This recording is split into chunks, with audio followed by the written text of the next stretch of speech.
Hey guys, Kix here, and I've got you something a little bit special today. I went on Hearthstone card creator something. I'll put it in the description where you can make your own cards, and I tried to make some cards which I thought would be relatively balanced, but also add something interesting to the game. So making them for every class, because it's kind of disappointing that some classes don't get access to weapons. When like a mage wouldn't have your standard like axe or sword, but they could have a staff, for instance the Staff of Elders. There, segue into that. So this is the first weapon I created, and it's a mage weapon. 4 mana for a 1/4, which is obviously really crap, but it has the ability that whenever you cast a spell as a mage, it increases the attack of the weapon. So this could be interesting in lots of ways. I wonder if this would be too powerful in a burn mage deck where it's just all spells and they basically play this early on, like turn 4, and then they don't attack with it until they get to turn 9, say, when they've cast a lot of spells, and then the staff will be something like, I don't know, a 6/4, and maybe that would be too powerful, but then it would require them to use a lot of spells in the process. It would take a lot of turns to get there. And they're betting it all on this one weapon, so if you swamp boosted or something, then it would kind of ruin their day. And the death rattle is deal this weapon's total attacks to the enemy hero. Again, that could be too much. I don't know.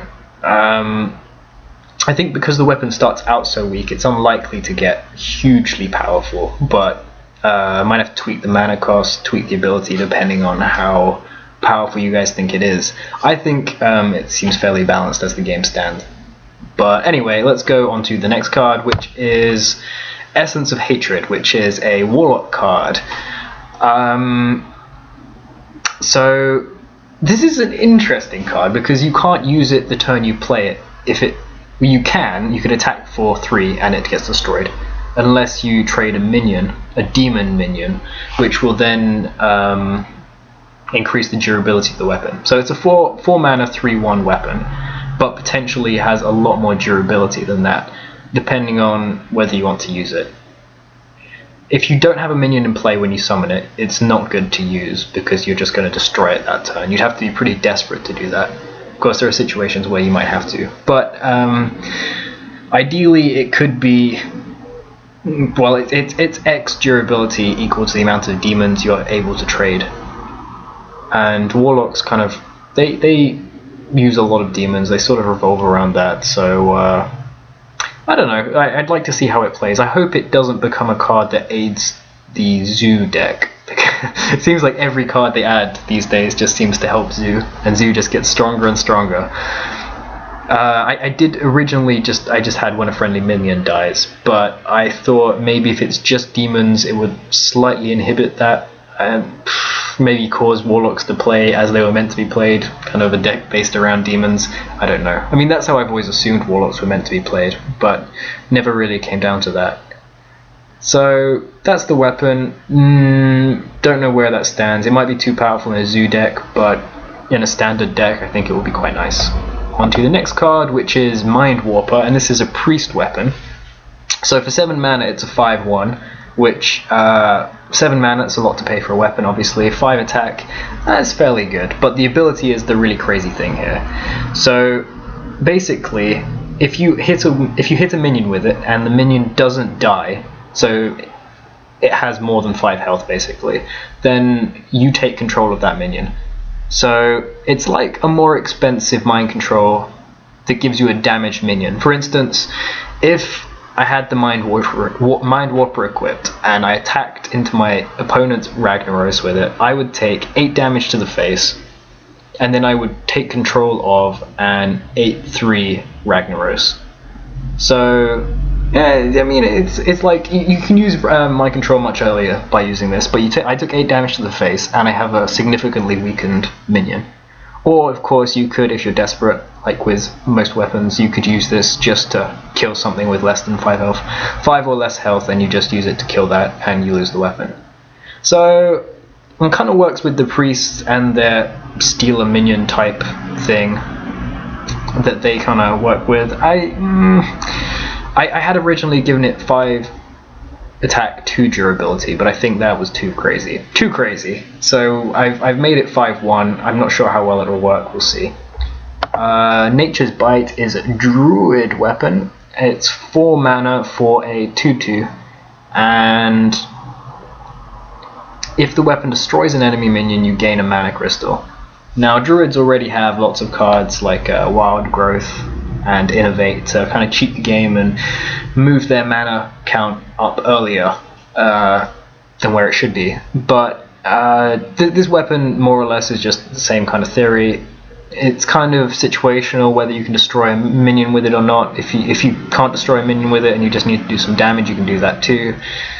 Yeah, I think this is a fairly good weapon. I had made it that it was just you gain an empty mana crystal, but this way you could potentially plan your turn around killing a minion. At the start of your turn you could kill a minion, so that would bump up your mana count, and then you could play given your new mana count, and so you could combo around that. I don't know how well that will work.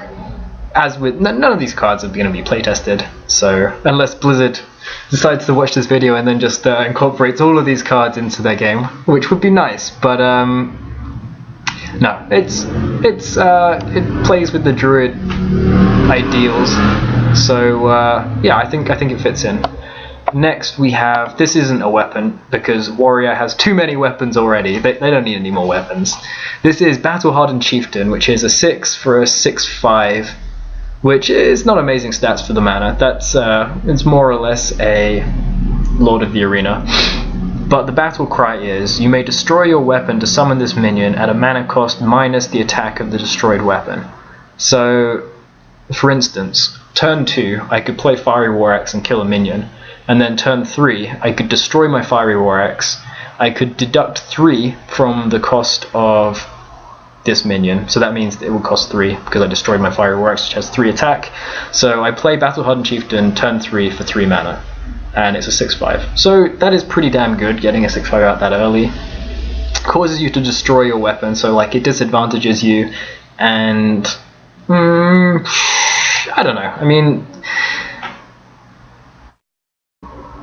there's the potential to destroy things like Gorehowl as well after you've attacked with it a few times. I think it's interesting that warriors have another mechanic that is a minion that kind of, it works with weapons, because mostly they just have weapons on their own, and I don't know, I'd like to see how this is used very much actually. I think it could be good. Maybe the stats aren't good enough for it to be viable, but I didn't want to make it too broken. A 6/6 for instance might be too powerful, I'm not sure. So on to the next card, which is Ashen Bow. Again, this is a card which I'm not entirely sure on. It could be too powerful. It's 5 mana for a 0/2, which doesn't sound very powerful, but then it increases the attack of the weapon for each friendly beast. Now, let that sink in for a second. If you use this with Unleash the Hounds, for instance, and your opponent has quite a few minions, then you can fill up your entire board with beasts. And so this bow is going to be, what, like an 8/2 for 5 mana. And given that it's a hunter, and hunters use the hero power is just chipping you down, if you go to the face with this weapon, along with all the Unleash the Hounds attacks, that could be a lot of damage. So I don't know if that's too powerful. And I don't know. Really have to see how this one's played. Yeah, it's cards like Unleash the Hounds that make this one quite difficult, because I could make it significantly better if I knew that people weren't going to be playing like 6 beasts in a turn, but given that they are, then it has to be 5 mana, and it has to have 0 attack to begin with, I think. We'll see how that works. Give me your opinions on this one, because I'm not entirely sure how effective it would be, whether it would be too effective or not effective enough. So Elemental Axe is a Shaman card I made, and it is a 4 with a 4/1. So it's 4 attack is quite nice on a weapon. You compare that to True Silver Champion, 4 attack is a decent amount to have for 4 mana. It just only has 1 durability, which is the crappy thing. However, if you don't choose to use this weapon, you have +1 spell power while it's equipped. So that could really aid things like lightning storms, lightning bolts. It's really nice, but that's only if you don't use the weapon. And having a 4/1 weapon could sure be tempting. Like, I'm sure your opponent's going to have like an enemy minion at some point that just gets killed really nicely by 4 attack, and you're gonna be really tempted to use the weapon, and you've got to decide whether you'd rather have the spell power or you'd rather have the weapon. So I think I quite like how this one works. And it's also hard for your opponent to get rid of your spell power, unless they use like an ooze or something, but that's that. So, and next weapon is Wilting Blade for the Rogue, which is a 3 mana 2/3 weapon, which you compare that to Stormforge decks. Stats not too bad for 3 mana, but the ability is a minion damaged by this weapon loses 2 attack.